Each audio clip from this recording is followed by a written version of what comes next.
샬롬, 이동춘 목사입니다.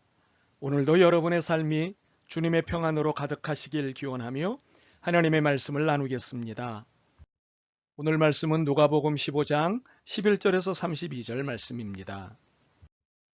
25절에서 30절까지만 읽도록 하겠습니다.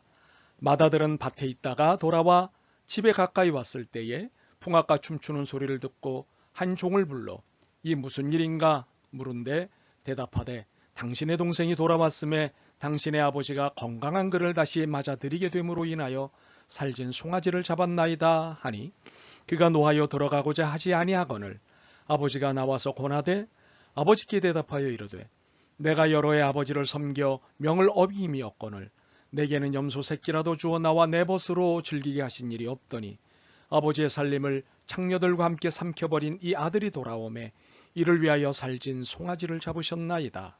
아멘. 누가복음 15장 11절에서 32절을 본문으로 복종의 반란이라는 제목의 말씀을 나누겠습니다. 우리나라와 같이 유교문화권 나라들은 상명하복에 대해 친숙합니다. 아랫사람이면 윗사람의 명령에 깍듯하게 따르는 것을 미도로 여깁니다. 임금이 신하에게, 스승이 제자에게, 부모가 자식에게, 상사가 부하 직원에게, 선배가 후배에게, 노인이 젊은이에게 명령하는 것을 당연히 여기는 문화입니다. 우리는 복종이라는 것을 두 가지 면으로 볼 수 있습니다. 긍정적으로 보면 권위적 상대에 대한 존중의 태도입니다. 그러나 부정적으로 보면 강압에 의한 굴종일 수 있습니다. 윗사람의 말을 거부하고 싶으나 문화가 이를 받아들일 것을 강요하고 있다면 이는 강압이고 강압에 의한 복종이기에 굴종입니다. 오늘날 우리는 권위를 거부하는 시대를 살고 있습니다. 큰 틀에서는 신과 지도자의 권위를 거부하는 시대입니다. 물론 이전부터 있어 왔던 현상입니다. 하지만 다양성과 다원성이 강조되는 오늘의 시대적 조류에 더 적극적으로 나타나는 현상입니다. 소통과 관용이 중요한 시대적 의미가 되었습니다. 그러므로 무조건 밀어붙이고 양해 없이 명령하고 설득 없이 믿으라고 하는 등의 태도는 소위 갑질이 됩니다.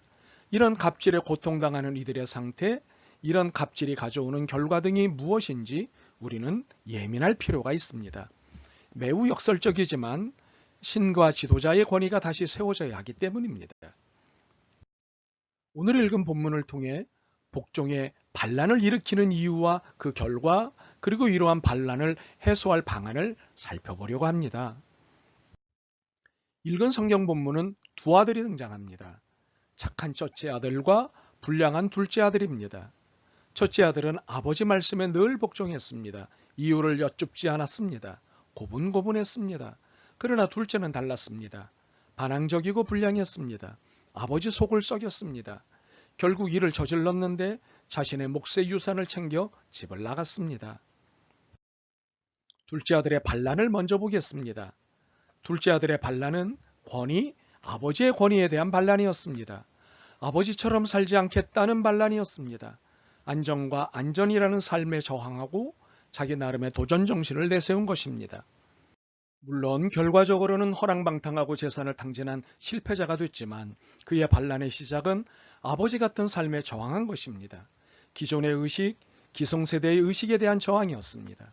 어쩌면 형에 대한 저항일 수도 있습니다. 형이 늘 보이는 고지식한 태도에 대한 저항일 수 있습니다. 우리는 둘째 아들의 태도에서 이 시대의 젊은이들이 보여주는 저항의 일반을 봅니다.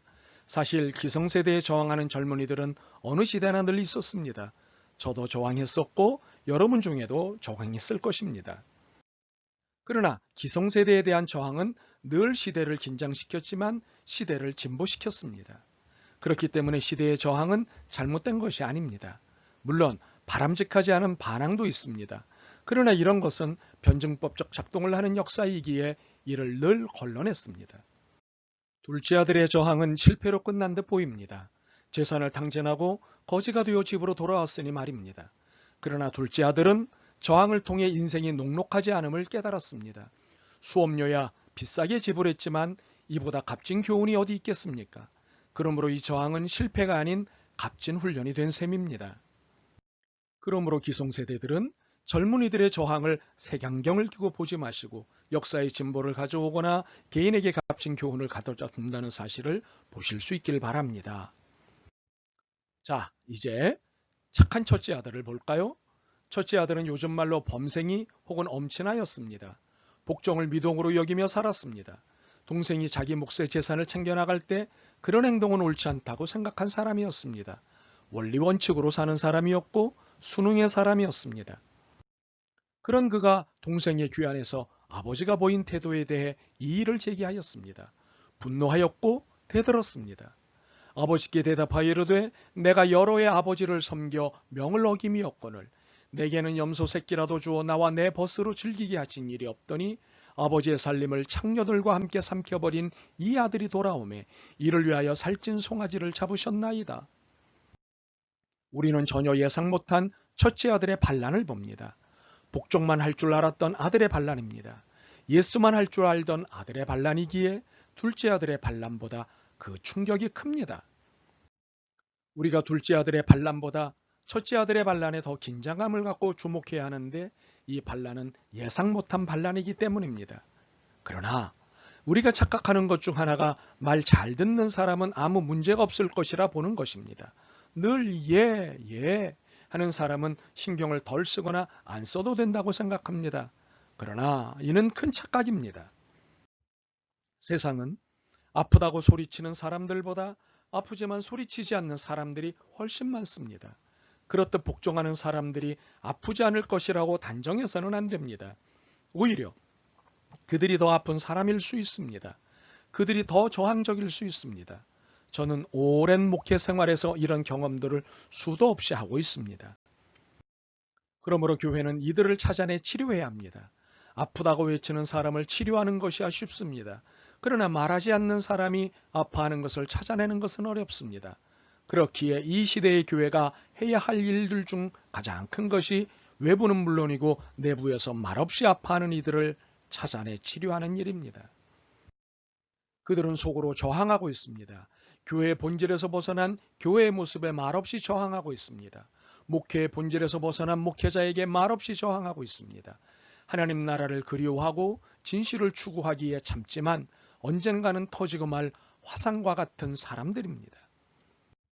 이들 중에 벌써 꽤 되는 인원이 거리를 방황하고 있습니다. 주일이 되면 예배당이 아닌 다른 곳에서 방황하고 있습니다. 우리는 이들을 가나안 성도라고 합니다. 믿음을 가지고 있으나 교회를 떠난 이들입니다. 반면 교회를 떠나지 않았으나 매주일 갈등하며 사는 이들도 있습니다. 우리는 이들을 갈릴리 성도라고 합니다. 이들 또한 가나안 성도들처럼 교회와 목회의 본질을 사모하는 이들입니다. 이제 교회는 둘째 아들과 같은 가나안 성도뿐만 아니라 첫째 아들과 같은 갈릴리 성도에 대해 긴장해야 합니다. 복종하고 있지만 이미 반란이 시작된 갈릴리 성도들이 훨씬 더 아픈 사람이라는 것을 인정해야 합니다. 그러므로 교회와 교회 지도자들이 각성해야 합니다. 먼저는 저부터, 우리 교회부터 그래야 합니다. 참으로 예수님이 원하시는 교회의 본질에 충실하도록 그렇게 목회하도록 우선 여러분이 거룩한 반란자가 되어주시길 부탁드립니다. 더 나아가 한국교회를 향해 여러분의 거룩한 반란이 필요합니다.